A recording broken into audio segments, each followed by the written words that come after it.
मैं जैसे यहाँ ट्रेनिंग देता हूँ और शायद प्रोबेबली इस कॉन्फ्रेंस में भी किसान भी शामिल हैं। तो दो तीन तरह के मुख्य क्वेश्चन रहते हैं। नेक्स्ट स्लाइड कर दीजिए प्लीज।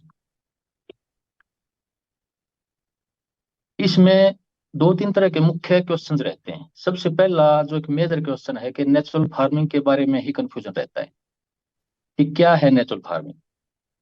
और सबसे बड़ा कंफ्यूजन इवन साइंटिस्ट जो आते हैं ट्रेनिंग लेने के लिए यहाँ कृषि विज्ञान केंद्र के लगभग 500 केवीकेज के साइंटिस्ट ने भी ट्रेनिंग ली है हमारे पास। तो दूसरा क्वेश्चन यही रहता है कि क्या डिफरेंस है नेचुरल फार्मिंग में और ऑर्गेनिक फार्मिंग में। वो कहते हैं कि जी हमारे जो पूर्वज थे, हमारे एंसेस्टर्स थे, इवन साइंटिस्ट कहते हैं कि एक मेरे फ्रेंड ही हैं साइंटिस्ट, वो कहने लगे कि 1843 से रोथमस्टेड में एक्सपेरिमेंट शुरू किया गया था नेचुरल फार्मिंग के ऊपर। और उसमें कभी भी यील्ड्स इक्वलाइज नहीं हुई है केमिकल या कन्वेंशनल फार्मिंग के। तो इसमें आप देखते हैं कि एक मोटा कंफ्यूजन रहता है। और एक इस तरह की कॉन्फ्रेंसिस जो हम आज बैठे हुए हैं, इनमें एक क्वेश्चन जो आता है, कार्बन क्रेडिट इश्यूज आते हैं और ग्लोबल वार्मिंग के रेफरेंस में। तो इन तीनों चीजों का अगर टाइम मुझे परमिट करेगा तो मैं जवाब देने की कोशिश करूंगा। तो सबसे पहले एक इशू आता है कि क्या है प्राकृतिक खेती। देखिए, नेचुरल फार्मिंग को अगर हम तीन वर्ड्स में समझना चाहें तो natural farming is the farming of microbes. जब हमारी मिट्टी में माइक्रोब्स की पॉपुलेशन बढ़ जाती है तो साथ के साथ अर्थवॉर्म्स की बढ़ जाती है, क्योंकि दोनों ये इमेमोरियल टाइम से एक को वर्कर एक साथ ही रहे हैं। और जब दोनों की पॉपुलेशन बढ़ जाती है तो एक अमेजिंग रिजल्ट सॉइल फर्टिलिटी के ऊपर आते हैं, जिसका सीधा एक direct effect on the growth and development and productivity of the crop से होता है। तो अगर मैं छोटी से छोटी डेफिनेशन इसकी दूं कि क्या है natural farming. Natural farming is the farming of microbes. जीवाणुओं की खेती है। हमें जीवाणु उस तरह से पालने हैं खेत में जिस तरह से हम क्रॉप को एक कल्टीवेट करते हैं, उसकी एक देख रेख करते हैं, प्रैक्टिसेस उसको देते हैं। दूसरा, थोड़ा सा अगर डिटेल में जाना चाहेंगे हम, if chemical inputs are included from conservation agriculture. Conservation agriculture के बारे में हम सभी जानते हैं, जो रीजनरेटिव एग्रीकल्चर के रूप में भी आगे आ रही है, कि जो भी हमारे नेचुरल रिसोर्सेज हैं, जो भी एग्जॉस्ट होते जा रहे हैं, उनकी रिफिलिंग करते हुए, सस्टेन करते हुए हम जो आगे बढ़ते हैं, तो वो कंजर्वेशन एग्रीकल्चर है। उस कंजर्वेशन एग्रीकल्चर में हम केमिकल इनपुट्स का प्रयोग करते हैं, chemical fertiliser as well as chemical pesticides का। अगर कंजर्वेशन एग्रीकल्चर में हम केमिकल इनपुट्स को निकाल करके नेचुरल इनपुट्स उसमें शामिल कर दें तो दैट बिकम्स नेचुरल फार्मिंग। क्योंकि जो भी प्रैक्टिसेस हैं, all the practices of conservation agriculture, those help in the nourishing and multiplication of microbes and earthworms. तो इसको इस तरह से हम डिफाइन कर सकते हैं। अब एक दूसरा क्वेश्चन मेजर आता है कि जी हमारे जो एंसेस्टर्स करते थे वो भी तो प्राकृतिक खेती थी, क्योंकि उसमें कोई भी केमिकल इनपुट या केमिकल पेस्टिसाइड नहीं प्रयोग किया जाता था। तो जब उस टाइम पे हमारी फूड सिक्योरिटी की समस्या सोल्व नहीं हुई तो अब कैसे हो सकती है। उसके बाद एक एग्जांपल दिया जाता है श्रीलंका का, कि श्रीलंका ने नेचुरल फार्मिंग की थी, कि वहां किस तरह से एक फूड क्राइसिस जनरेट हो गया था। तो हमारे देश में किस तरह से एक तरह से फूड सिक्योरिटी क्राइसिस हमारे यहाँ भी शुरू हो सकता है। देखिए, मेजर डिफरेंस है प्राकृतिक खेती में और ऑर्गेनिक फार्मिंग में। सबसे पहला तो यही डिफरेंस है कि नेचुरल फार्मिंग में हम ऑर्गेनिक मैन्योर्स डालते हैं to fulfil the requirement of the fertilisers, nutrition to the crops. जैसे कोई भी क्रॉप हम लेते हैं, राइस है, व्हीट है, शुगर केन है या मेज है, जैसे हाई न्यूट्रिशन रिक्वायरिंग क्रॉप्स हैं, तो इसमें अगर हम केमिकल फार्मिंग से देना होता है तो एक क्वांटिटी कैलकुलेट करते हैं कि पर्टिकुलर क्रॉप की what is the requirement of nitrogen, phosphorus, potash, and according to that we apply those fertilisers in the chemical form. Organic farming में इस क्वांटिटी को हम ऑर्गेनिक इनपुट्स के थ्रू, जैसे FYM है और या आपका कंपोस्ट है, वर्मी कंपोस्ट है, इनके साथ एक कैलकुलेट करके कि इतना FYM हमारी जमीन में पड़ेगा तब इसकी रिक्वायरमेंट क्रॉप की पूरी होगी, यानी कि वी आर अप्लाइंग मैन्योर्स और organic manures in it. But as far as natural farming is concern, natural farming में कोई भी हम मैन्योर नहीं प्रयोग करते हैं। नेचुरल फार्मिंग में हम culture of microbes, culture of microbes use करते हैं, और जिसमें जीवामृत, मेन रूप से घन जीवामृत और बीजामृत, ये तीन हैं जो माइक्रोब्स की मल्टीप्लिकेशन हेल्प करते करते हैं बायो स्टिमुलस के तौर पे। तो इसमें हम खाद नहीं डालते हैं। एक मेजर जो फंडामेंटल डिफरेंस है कि ऑर्गेनिक फार्मिंग में ऑर्गेनिक मैन्योर डालते हैं, इवन बल्कि ऑर्गेनिक मैन्योर डालते हैं, जबकि इसमें हम कल्चर ऑफ माइक्रोब्स का डालते हैं। जिस तरह से हम दही जमाने के लिए दूध में थोड़ा सा जामन लगाते हैं, कल्चर लगाते हैं, उस तरह से ही ये खेती की जाती है। दूसरा एक मेजर डिफरेंस कहा जाता है कि जो डिजीज इंसिडेंस है, नेचुरल फार्मिंग में 70 से 80% डिजीज कंट्रोल इटसेल्फ है। वो क्यों है, उसका रीजन है, मैं बताता हूँ आपको। कि देखिए, ऑर्गेनिक फार्मिंग के दो मेजर कंपोनेंट थे जो हमारे पूर्वज करते थे, या हम 100-150 सालों से करते आ रहे हैं जो खेती, या जो एक ऑर्गेनिक फार्मिंग की जो अल्बर्ट हावर्ड ने जो डेफिनेशन दी थी और जो कंपोनेंट्स उन्होंने बताए थे, उसमें दो मुख्य कंपोनेंट थे जो हमारे पूर्वज भी करते थे। एक तो ये था कि उसमें हम फार्म यार्ड मैन्योर यूज करते थे, क्योंकि हर घर में पशु होते थे, लगभग दो तो बैल ही होते थे। फार्म यार्ड मैन्योर यूज करते थे। आजकल उसको हमने वर्मी कंपोस्ट के रूप में सब्स्टिट्यूट कर दिया, कई जगह कंपोस्ट के रूप में सब्स्टिट्यूट कर दिया है। और दूसरा कंपोनेंट ये था कि हम समर मंथ्स में खेत की जुताई करते थे मन लगा करके। तो उसमें ये दोनों ही कंपोनेंट प्राकृतिक खेती का पार्ट नहीं है। क्यों नहीं है? कि जैसे प्राकृतिक खेती में क्या करते हैं, हम थोड़ा सा जैसे जीवामृत में एक दिन का गोबर गाय का और एक दिन का गौमूत्र हम यूज करते हैं, तो थोड़ी क्वांटिटी में यूज करते हैं। क्यों करते हैं, मैं आगे बताऊंगा आपको। कि जो दो मेन कंपोनेंट थे, फार्म यार्ड मैन्योर और excessive tillage during the summer hot months, तो जब फार्म यार्ड मैन्योर या वर्मी कंपोस्ट हम यूज करते हैं, वो भी ज्यादा क्वांटिटी में यूज करते हैं, तो ये एक सबस्ट्रेट के तौर पे काम करता है, not only for beneficial microbes but also for pathogens and pests. इसमें जब हम एक ज्यादा क्वांटिटी में एफआई वगैरह यूज करते हैं, तो सॉइल में दोनों तरह के माइक्रोब्स होते हैं, बेनिफिशियल भी हार्मफुल भी, जैसे पैथोजेंस जिसको कहते हैं, जो डिजीज वगैरह करते हैं। तो इसमें क्योंकि हमने फूड मटेरियल दिया है उसमें, तो इसमें क्या हम देखेंगे कि आप जब ऑर्गेनिक, इवन कंजर्वेशन एग्रीकल्चर में भी ये चीज रहती है कि उसमें रेजिड्यूज वगैरह भी देते हैं हम। तो उसमें क्या रहता है कि जब हम किसी खेत में एफवाईएम या वर्मी कंपोस्ट वगैरह देते हैं जैविक खेती में या ऑर्गेनिक फार्मिंग में, और उसको जब हम गर्मियों में यानी कि क्रॉप के बाद जब उसकी प्लोइंग करते हैं, तो उसमें पीछे से पक्षी आ जाते हैं बहुत ज्यादा, उसको कीड़ों को खाने के लिए या पेस्ट वगैरह को चुगने के लिए। तो इसमें क्या होता है कि उसमें जो हम फूड दे रहे हैं एक्सेस क्वांटिटीज में, उसमें हार्बरिंग होती है नॉट ओनली पैथोजेंस बस इंसेक्ट्स एग्स एटसेट्रा आल्सो, कि कीड़ों के जो एग्स वगैरह होते हैं, लार्वे वगैरह होते हैं, वो भी उसमें हार्बर करते हैं, तो ज्यादा क्वांटिटी में उसमें हो जाते हैं। तो जैविक खेती में और कंजर्वेशन एग्रीकल्चर में एक मुख्य समस्या रहती है सीड बोर्न डिजीज की। सीड बोर्न डिजीज इसीलिए होती है कि हम एक्सेस क्वांटिटी में जो ऑर्गेनिक मैन्योर डाल रहे हैं उसमें उनकी हार्बरिंग हो जाती है, लेकिन प्राकृतिक खेती में हम ये चीज दे ही नहीं रहे।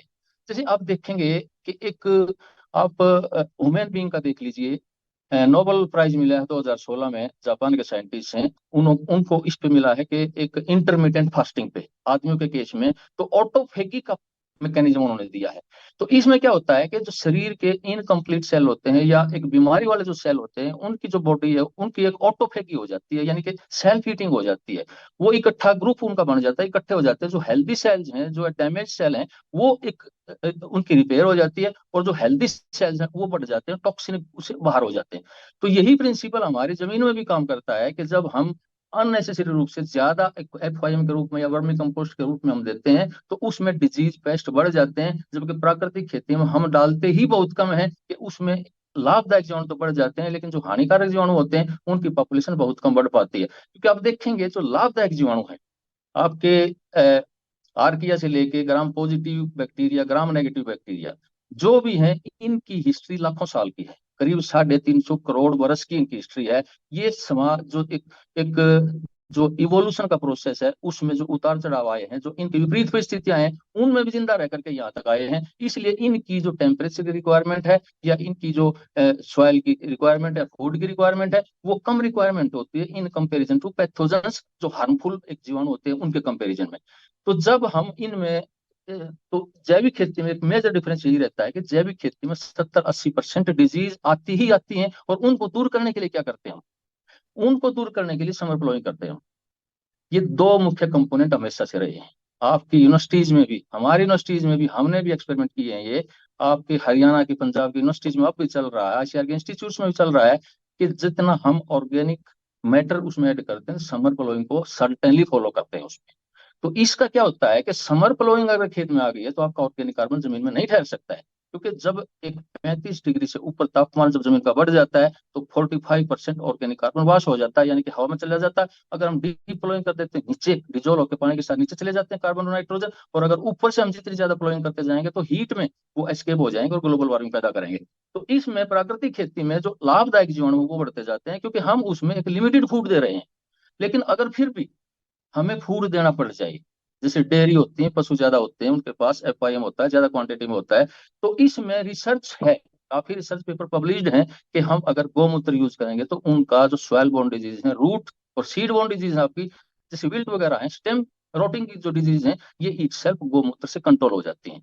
और प्राकृतिक खेती में जितने भी फार्मुलेशन हैं, जितने भी कॉन्कोक्शन हैं, उनमें सभी में, चाहे आपका पेस्ट कंट्रोल के लिए है, इंसेक्ट कंट्रोल के लिए है, या आपका माइक्रोब्स को बढ़ाने के लिए है, उनमें सभी में गौमूत्र यूज होता है। तो आप वैसे भी देखेंगे, जब केमिकल फार्मिंग में आप देखेंगे, ऑर्गेनिक फार्मिंग में आप देखेंगे, जो मल्चिंग यूज करते हैं आप, चाहे रेजिड्यू की मल्चिंग यूज करते हैं, या कंजर्वेशन एग्रीकल्चर में आप देखते हैं कि उसमें सॉइल बोर्न डिजीज बढ़ जाती है। कंजर्वेशन एग्रीकल्चर में तो हम केमिकल इनपुट से यूज करते हैं, लेकिन ऑर्गेनिक फार्मिंग में हमें बहुत प्रॉब्लम आती है और डिजीज इंसेक्ट बढ़ जाते हैं। लेकिन प्राकृतिक खेती में मुख्य डिफरेंस ये है कि प्राकृतिक खेती में 70-80% आपकी जो डिजीज है बड़े आप कंट्रोल हो जाती है।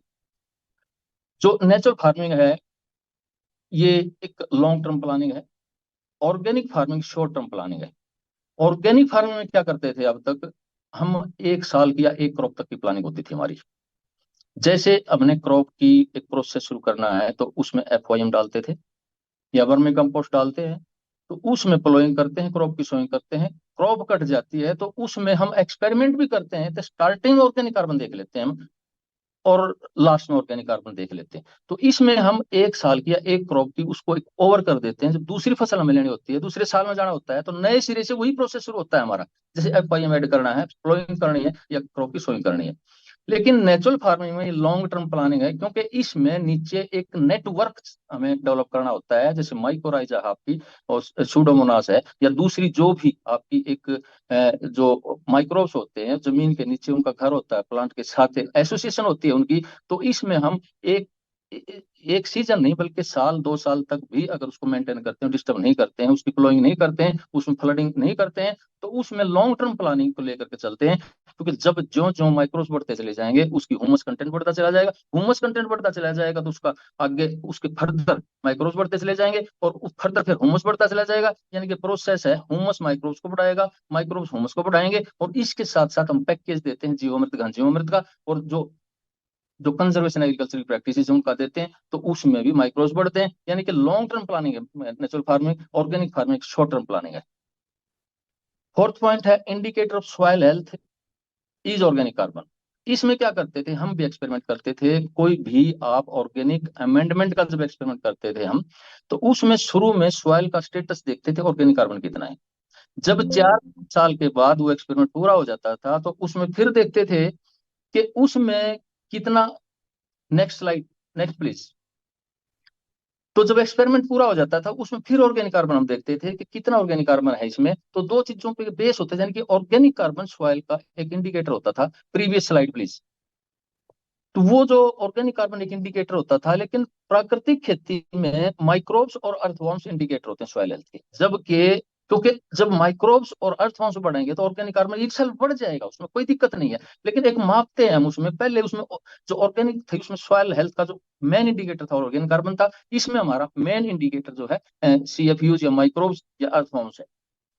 ऑर्गेनिक फार्मिंग की कॉस्ट है इनपुट्स की बहुत ज्यादा है। आजकल तो मार्केट में ऑर्गेनिक इनपुट्स की बाढ़ सी आ गई है, और नीम ऑयल के नाम पे तो पता नहीं कितने प्रोडक्ट आ गए, हुमिक एसिड के नाम पे, फलविक एसिड के नाम पे न जाने कितने प्रोडक्ट आ गए हैं। और कॉस्ट ऑफ कल्टीवेशन काफी इसमें कम नहीं है। यहाँ तक कि जब हम गोबर की खाद डालते हैं, एफओएम डालते हैं, वर्मी कंपोस्ट डालते हैं, तो उसकी भी कॉस्ट बहुत ज्यादा हो जाती है। जबकि प्राकृतिक खेती में कुछ भी कॉस्ट नहीं है, नेग्लिजिबल कॉस्ट है। और उसमें एक घर पे रह करके बाजार में जाने की ही जरूरत नहीं है। हाँ, एक देसी गाय की जरूरत होती है, उसके बाद कोई भी आपको इनपुट बाजार से खरीदने की जरूरत नहीं होती है। नेक्स्ट पॉइंट है कि ईल्ड पेनल्टी पहले 3-4 साल में है ऑर्गेनिक फार्मिंग में। ये आपका रोथनस्टेड का है, या रोडेल इंस्टीट्यूट का एक्सपेरिमेंट है जो 1981 से पेनसिल्वेनिया में चल रहा है, या फार्मर्स का है, या आईसीआर के इंस्टीट्यूट का, एग्रीकल्चर यूनिवर्सिटीज का है। तो पहले 3-4 सालों में यील्ड पेनल्टी आती है, लेकिन प्राकृतिक खेती में ऐसा नहीं है। मैं आपको यहाँ के आपकी क्रॉप्स की फोटो दिखाऊंगा इसी में प्रेजेंटेशन में, क्योंकि इसमें जो अगर हम ठीक तरह से पैकेज या ट्रेनिंग लेके हम स्टार्ट करते हैं तो उसमें डिपेंड करता है कि आप पहले साल में ही अगर माइक्रोब्स की संख्या बढ़ा देते हैं, अर्थवर्म की संख्या बढ़ा देते हैं, और इसमें ज्यादा टाइम नहीं लगता, 3-4 महीने से ज्यादा टाइम नहीं लगता है, वो बढ़ जाती है, तो उनकी पॉपुलेशन बढ़ने का मतलब उनका जो शरीर है वो एक तरह का खाद का शरीर है। एक तरह से उनका सीएन रेशियो देख लीजिए आप, उनका सीएन रेशियो 5 से 8:1 सीएन रेशियो होता है, यानी कि सीधा ह्यूमस कंटेंट है वो। जितना हम बढ़ा देंगे उतना ही ह्यूमस कंटेंट बढ़ जाएगा खेत का, उसको प्रिजर्व करने का जो पैकेज है वो प्रिजर्व हो जाएगा, और उसको कार्बन क्रेडिट जैसे इशू हुआ था कि कार्बन क्रेडिट के रूप में जमा होता चला जाता है, और उस तरह से किसान को एक लाभ मिलता चला जाता है, सॉइल हेल्थ बढ़ती चली जाती है, इसमें फिजिकल हेल्थ ही नहीं, केमिकल बायोलॉजिकल हेल्थ भी बढ़ती चली जाती है। तो एक और जो पॉइंट इसमें रहा था कि पोल्यूशन वाला, कार्बन क्रेडिट वाला, ये इसमें ऐड कर देता हूँ कि देखिए जो स्टडीज है, रिसर्च स्टडीज, जो ऑर्गेनिक फार्मिंग है, ऑर्गेनिक फार्मिंग और केमिकल फार्मिंग में अगर एरिया स्केल एमिशन देखते हैं तो ऑर्गेनिक कार्बन में कम है एमिशन, यानी कि 1 एकड़ आपका केमिकल फार्मिंग का है, 1 ही एकड़ ऑर्गेनिक फार्मिंग का है, तो एरिया स्केल पे एमिशन ग्लोबल वार्मिंग गैसेस का कम है। लेकिन अगर इल्ड स्केल एमिशन देखते हैं हम, इल्ड स्केल एमिशन पे 2 से 3 गुना ज्यादा एमिशन है ऑर्गेनिक फार्मिंग में।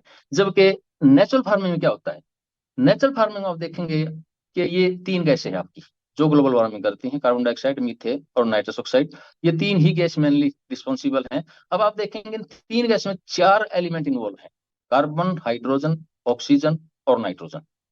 इन चारों को मिलाकर के प्रोटीन बनता है, और जो हम अवशेष खेत में मिला रहे हैं, हरी खाद खेत में मिला रहे हैं, गोबर की खाद खेत में मिला रहे हैं, वर्मी कंपोस्ट खेत में मिला रहे हैं, कंपोस्ट खेत में मिला रहे हैं, उनमें भी मेन मुख्य रूप से ये 4 एलिमेंट ही होते हैं, और ये चारों एलिमेंट माइक्रोब्स का और अर्थवर्म का फूड होते हैं, और इनको खा करके उनकी जो बॉडी बनती है उसको प्रोटीन मास बन जाता है वो, तो वो एक तरह से सीधा ह्यूमस बन जाता है, यानी कि जो आपका कार्बन है और नाइट्रोजन है ये एक सीक्वेंस में आ जाता है। जो भी हम अवशेष डालते हैं खेत में, जो भी हम ऑर्गेनिक मैटर डालते हैं, उसको डिजोल्व कर, उसको एक उसके डिकम्पोजिशन करने में, और उनको एक फूड मटेरियल के रूप में जो माइक्रोब से ले लेते हैं, अर्थवर्म ले लेते हैं, उनकी बॉडी में आ जाता है, वो कंजर्व हो जाता है। जब वो डेथ होती जाती है उनकी, तो 2 तरह से नाइट्रोजन फिक्स करते हैं वो, एक तो इस तरह से कि वो जो नाइट्रोजन फिक्सर है वो nitrogen atmospheric nitrogen nitrogen fix करते हैं, दूसरा जब उनका डिके होता है तो उमस में एक सॉइल के ऑर्गेनिक कार्बन में ऐड करते हैं, तो इस तरह से वो उसमें ऐड करते चले जाते हैं। तो जो 3 गैसें बनती हैं, तीनों गैसों में 4 एलिमेंट है, चारों element he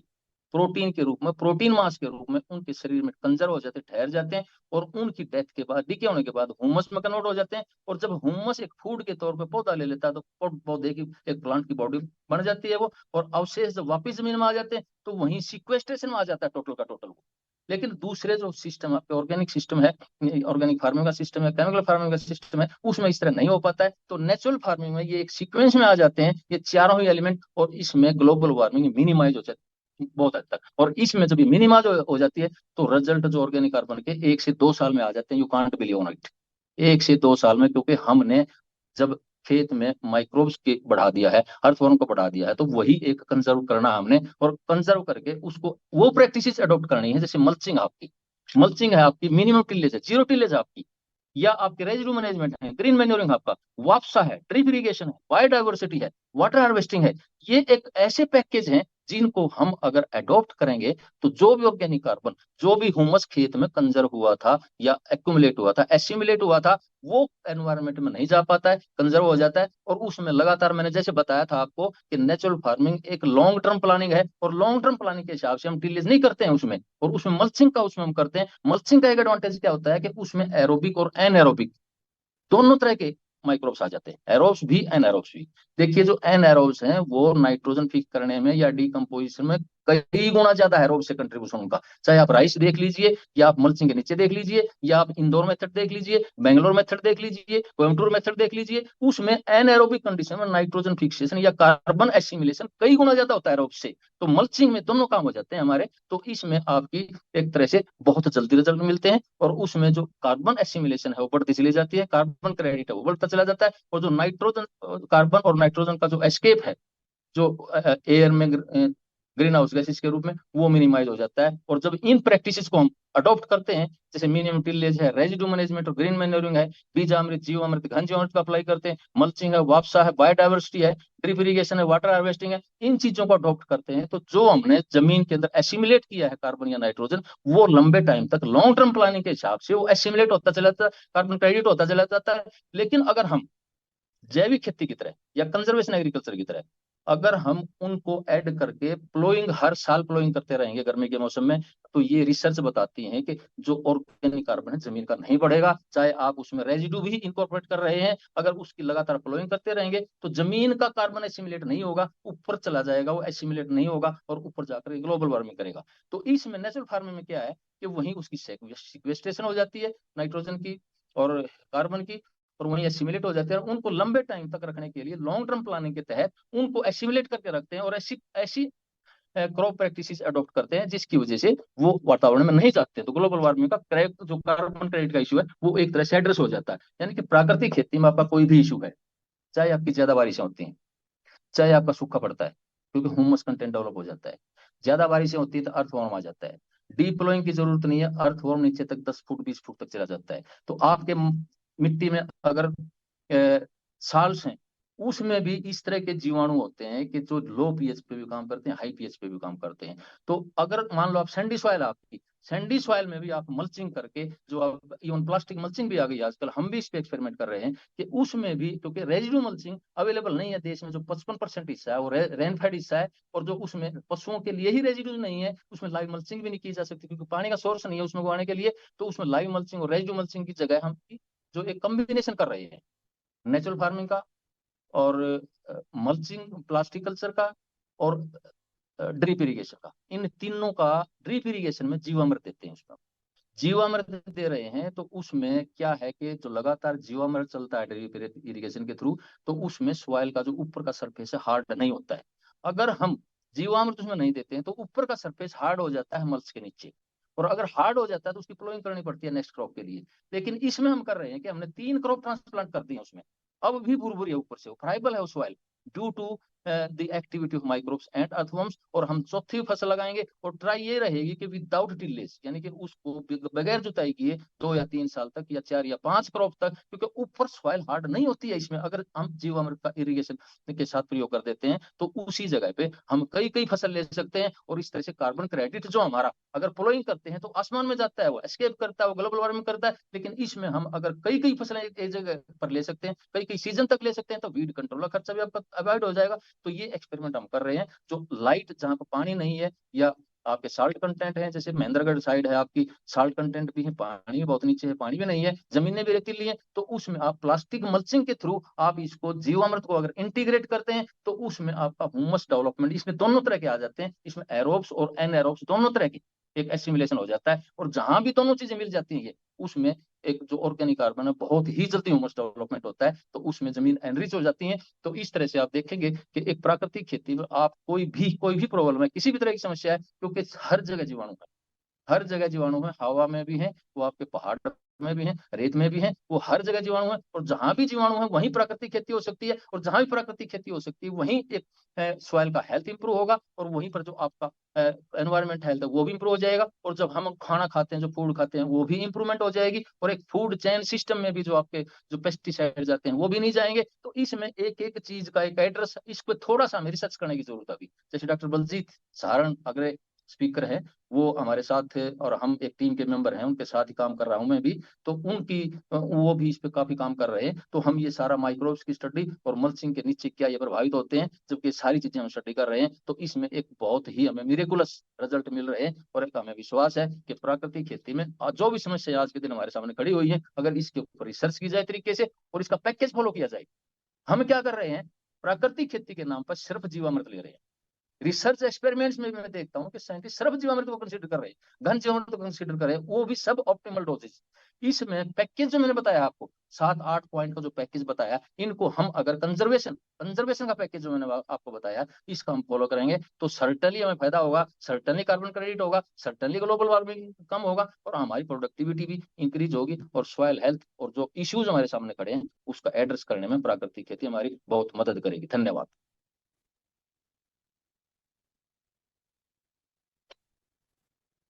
Thank you so much, sir, for such a excellent work.